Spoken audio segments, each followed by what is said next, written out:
Hello mga kababayan. So guys, ang sabi ni Sal Panelo, no, plan B daw nila na si Robin Padilla ang ipapalit nila na kandidato sa pagka-presidente sakaling hindi pumwede etong si Sara Duterte. So itong si Sal Panelo na wala na sa katinuan magbuhat nung siya napunta dun sa kampo nila Duterte. Kasi guys, biruin mo, para sabihin ni Sal Panelo na si Robin Padilla ang plan B nila. Ibig mong sabihin si Robin Padilla na ba ang the best na maihahain ng Duterte para maglingkod na pangulo sa mamayang Pilipino? Bobo si Robin Padilla eh. Baka pagka binigyan mo ng mga dokumento na, syempre ang mga dokumento guys, lalo na yung mga legal documents, nasa wikang English yan. Paano maunawaan ni Robin Padilla yan? Di syempre magkakaroon niya ng yung kumbaga man mga legal advisors, di ba? Tapos yung magiging opinion ni Robin Padilla naayon sa pangunawa o kaalaman o yung opinion ng kanyang mga lawyers. So kumbaga man hindi talaga siya yung maalam dun sa mga legal matters o kung ano man na makakabuti sa bansa natin. Dahil alam naman natin guys na ang most part ng career ni Robin tungkol sa pelikula, paggawa ng pelikula. So kumbaga man nag-number 1 man siya na senador dahil yun sa popularity niya. Dahil popular siya. So kumbaga man dahil sikat siya, syempre bawat siguro bumoto, nakita yung pangalan niya ay chinekan. So kumbaga man siya yung nag-number 1 na senador. Pero along the way, nabuking naman natin na talagang bobo si Robin Padilla, di ba? Yung mga opinion niya, kala mo ba yung barangay kagawad, di ba? So wala siyang leadership skills para sabihin nitong si Sal Panelo na ito na yung magiging presidente natin. Alam nyo guys, ang salitang presidente, ang ibig sabihin niyan, leader. Kumbaga man siya yung mag-guide sa atin, magli-lead sa atin sa prosperity, tapos mag-iisip na ikabubuti natin. Alam naman natin yung simpleng kaso nga ni Kibuloy, di ba? Na imbis na kampihan ni Robin Padilla yung biktimang si alias Amanda at saka yung mga nag-aakusa kay Kibuloy, si Kibuloy na mismo kinampihan niya. Kasi nga daw, ang sabi pa niya, si Kibuloy daw ay nakatulong sa kanya nung siya kumakandidato ng pagkasenador. Pinairam yata siya ng helicopter tapos binigyan ng airtime sa SMNI.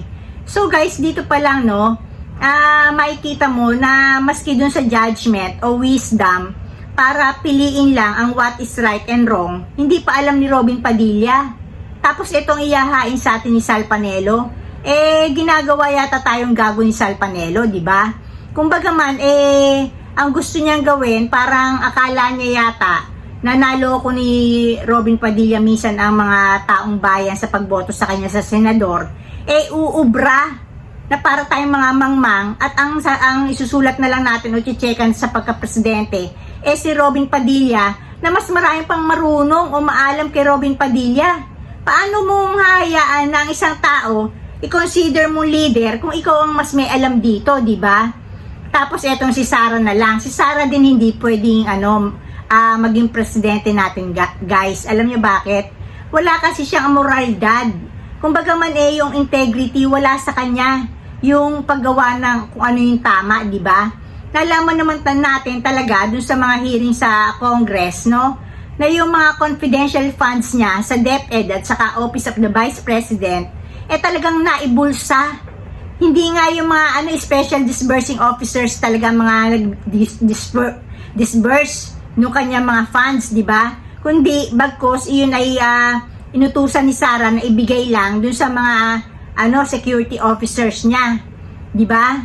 So kumbaga man walang siya moralidad para i-guide tayo sa tama. Kasi pagka presidente ka, dapat kumbaga man nasa yung para si Donald Trump, di ba?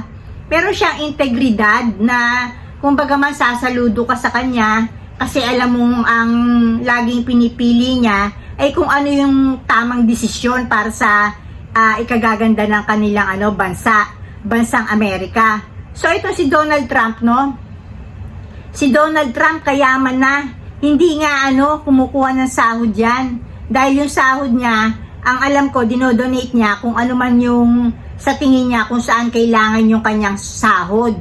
Pero tong si Sara Duterte, biruin mo, sa kanya kandidatong vice president, yung pala, ang atupagin pala niya, waldasin ang pera ng taong bayan, no? Na itinatago pa sa confidential funds, no? Ang ganda ng tawag para masabing hindi pwedeng imbestigahan, kailangan kunyari sikreto o confidential, di ba? So ayun ang tinira ni Sara Duterte, yung confidential funds. So guys, ibig sabihin, wala talagang maibibigay sa atin, wala talagang maiaalok na mabuti na kandidato sa pagkapangulo itong mga Duterte. Si Sara Duterte, bulok ang pagkatao nito dahil biruin mo, yung batas, hindi niya ginagalang, hindi siya umaten ng mga NBI summons, di ba? Yung mga patawag sa kanya, ini-snub niya, kesyo bias daw to. So guys, ito naman si Robin Padilla, isang bobo, isang mangmang.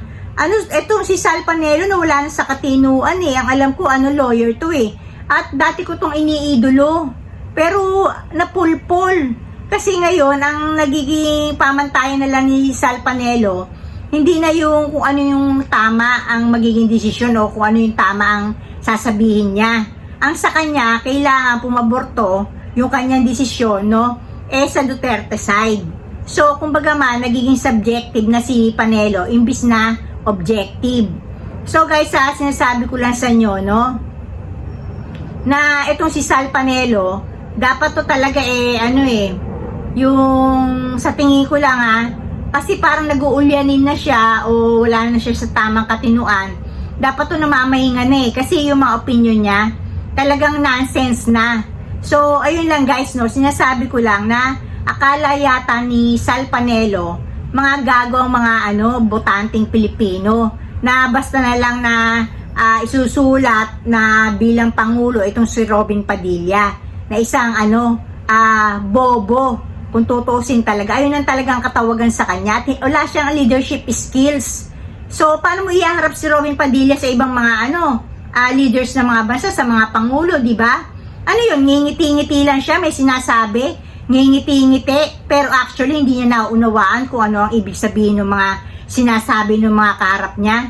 Di, syempre, iyan ang magre-represent ba sa mga mamayang Pilipino? Na pagtatawanan tayo, pinaka-leader na ba natin yan? Yan na ba ang best sa atin na presidente natin? Para mo na sinabing puro tayo bobo. So, ayun lang guys, no? Sinasabi ko lang na talagang nawala na sa katinuan tong si Sal Panelo at akala niya mga gago tayo para ibotong presidente.